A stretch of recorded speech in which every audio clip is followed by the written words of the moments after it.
سلامونه، په دې هیله شول به روغ یاست او د صحت جامې به مو پر تن وي. حاضر یم یو ځل بیا ستاسې درنه چوپړ ته. په نننۍ ویډیو کې د مایکروسافټ آفیس سره اشنا کیږو. دا چې مایکروسافټ آفیس څه شی دی، کوم پروګرامونه پکې موجود دي او کومې ورژنې لري، څنګه یې انسټالولی شو، دا ټولې پوښتنې په نننۍ ویډیو کې ځوابیږي. په دې هیله چې دغه ویډیو به مو د خوښې وړ وګرځي، نو تاسې رابولم نننۍ ویډیو ته.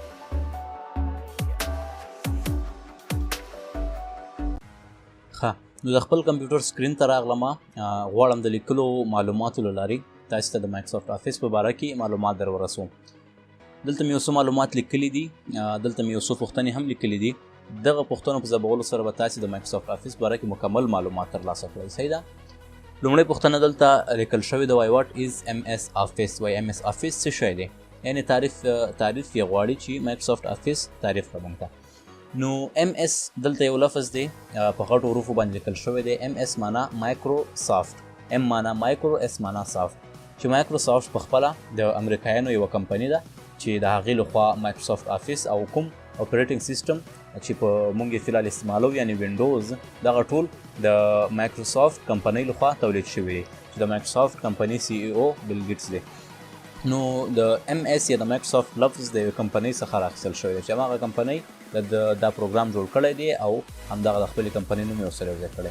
نو مایکروسافټ خو موږ پېژندلو. اوس آفیس ورته ځکه وایي چې د اداري کارونو لپاره مایکروسافټ آفیس استعمالېږي. لاندې مو تعریف لیکلی، وایي مایکروسافټ آفیس از د کلیکشن اف پروګرام. وایي دا د پروګرامونو یو مجموعه ده چې په دې کې پروګرامونه نور موجود دي، لکه ورډ او ایکسل او پاور پوینټ، داسې نور پروګرامونه پکې موجود دي which are used for office related work، چې دا د اداري کارونو لپاره استعمالېږي. کوم کارونه چې ادارې سره ارتباط لري په اداره کې استعمالېږي، دغه ټول کارونه د مایکروسافټ آفیس لخوا سرته رسیږي او مایکروسافټ آفیس په واسطه خلک دغه کارونه خپل بشپړوي او کارونه پر مخ وړي. نو هغه کارونه چې په آفیس کې یا په یوه اداره کې پکارېږي، هغه کارونه مایکروسافټ آفیس سرته رسوي. اوس دلته بله پوښتنه ده، واټ آر دی ورژن آف مایکروسافټ آفیس. د مایکروسافټ آفیس ورژنې کومې دي، یعنې کوم ماډل دا لري په ساده اصطلاح کې که ووایو.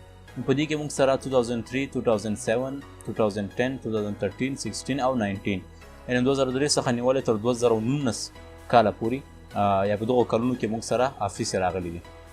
په دې کې که چیرې موږ یو دانه وټاکو، نو 2016 یا 2013 دغو دوو څخه به موږ یو دانه ټاکو، ځکه دا دواړه یو بل سره کوم فرق نه لري، دواړه یو شان دي. صرف په دې کې 2016 کې یو څه اضافه والی راغلی دی، چې هغه اضافه والی هم داسې خاص نه په ګوته کېږي.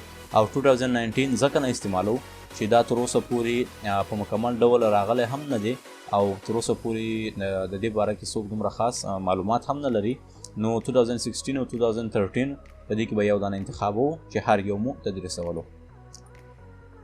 بل پوښتنه، which programs are in MS Office. په MS Office کې کوم پروګرامونه وجود لري؟ د دغو پوښتنې ځوابولو لپاره ما دلته مکمل لیست لیکلی دی. MS Word، MS Excel، MS PowerPoint، MS Access، MS Outlook او دغه پروګرامونه په مایکروسافټ آفیس کې وجود لري چې هر یو به په ترتیب سره زده کوو. مایکروسافټ ورډ، MS Excel، PowerPoint، Access او Outlook. Outlook سره مې انټرنیټ لیکلی چې دا د انټرنیټ پورې زیات ارتباط لري، د انټرنیټ سره یې کار دی. صحیح ده؟ نو په دې هیله چې آفیس به م پېژندلی وي، د هغې ورژنې به م پېژندلې وي او په هغې کې چې کوم پروګرامونه وجود لري هغه به هم پېژندلي وي. اوس هاو ټو انسټال مایکروسافټ آفیس. آفیس څه رقم انسټال کړو؟ د دې لپاره چې خپل کمپیوټر کې مایکروسافټ آفیس پروګرامونه ولرئ، نو تاسې ضرورت لرئ د مایکروسافټ آفیس سیټ اپ ته. دغه سیټ اپ تاسې کولی شئ د انټرنیټ له لارې ډاونلوډ کړئ، له بازار څخه یې د سی ډي له لارې واخلئ او یا هم د یو ملګري څخه د فلش په واسطه باندې راوړئ او خپل کمپیوټر کې انسټال کړئ. دا چې څه رقم انسټال کړو طریقه یې درښیم. سیټ اپ مو چې کله راوړلو، داسې یو سیټ اپ به وي، هغه په وینرار کې وي او که په فولډر کې وي، پروا نه کوي. زه به دا وینرار اوپن کړم. په دې کې د آفیس په نامه وګورئ، آفیس په نامه فولډر دی. نو دلته ډیټا آرچیف لیکلی دی. که ستاسې سیټ اپ تغییر و، نو ستاسې په سیټ اپ کې به مایکروسافټ آفیس ډاټ سیټ اپ لیکلی وي، تاسې به هغې باندې کلیک کړئ. خو د سیټ اپ په نامه وګرځئ، د سیټ اپ په نامه فایل پیدا کړئ، چیرته چې سیټ اپ لیکلی و هماغه د آفیس سیټ اپ دی، هماغه به پیدا کوئ. نو ډیټا آرچیف باندې زه کلیک کوم، دا ماته خلاصوي. یو څه انتظار به ورته وباسو. کله چې بل فولډر ته ما وړي، دلته ماته وایي چې سیټ اپ. نو همدغه سیټ اپ پسې به تاسې ګرځئ، دا به پیدا کوئ چې د فولډر په هر کونج کې پروت و، هغه به پیدا کړئ او سمپل کلیک به پرې وکړئ. دا یو څه وخت نیسي، تر څو خلاص شي له هغې نه وروسته به بیا مونږ نورې کومې مرحلې چې دي د افیس د انسټالولو لپاره هغه به مونږ سرته رسوو.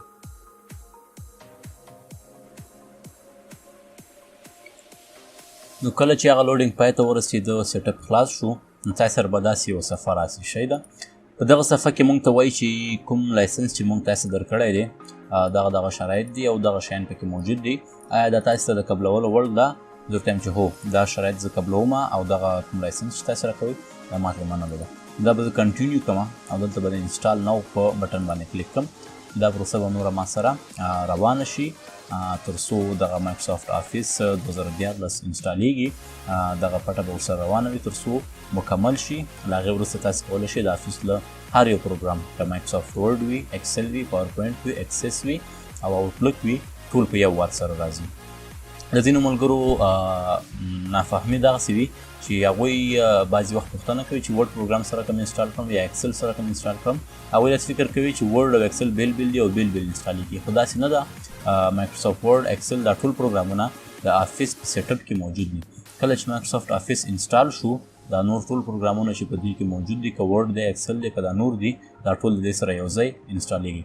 کله چې دا پروسه ختمه شوله په دې کې به هغه ټول پروګرامونه چې د ادارې لپاره استعمالیږي او اداري کارونه پرې سرته رسېږي دا ټول ورسره انسټالېږي. نو د دې لپاره به یو څه انتظار وباسئ تر څو دا خلاص شي. نو چې کله دا پای ته رسېږي تاسې سره پروګرامونه انسټال شوي وي تاسې بیا کولی شئ له هر یو پروګرام څخه استفاده وکړئ. نو دا نننۍ ویډیو په دې ویډیو کې مو مایکروسافټ افیس وپېژندلو او د هغې نورې مکملې برخې د هغې پروګرامونه، ورژنې او د هغې د انسټالولو طریقه مو وپېژندله. په دې هیله چې دغه ویډیو به مو خوښه شوې وي او یو څه نوي به مو ترې زده کړي وي. په راتلونکي ویډیو کې به د مایکروسافټ ورډ څخه سټارټ اخلو او مایکروسافټ ورډ به پېژنو او همداسې به د مایکروسافټ ورډ نور کارونه یعنې په عملي ډول به تدریس پیلېږي. نو په دې هیله چې دغه ویډیو به مو خوښ شوي وي. تر بلې ویډیو پورې تاسې په لوی او بخښونکي څښتن تعالی سپارم. ښاد، آباد او بریالي اوسئ. یو سوکاله او تلپاتې افغانستان په هیله.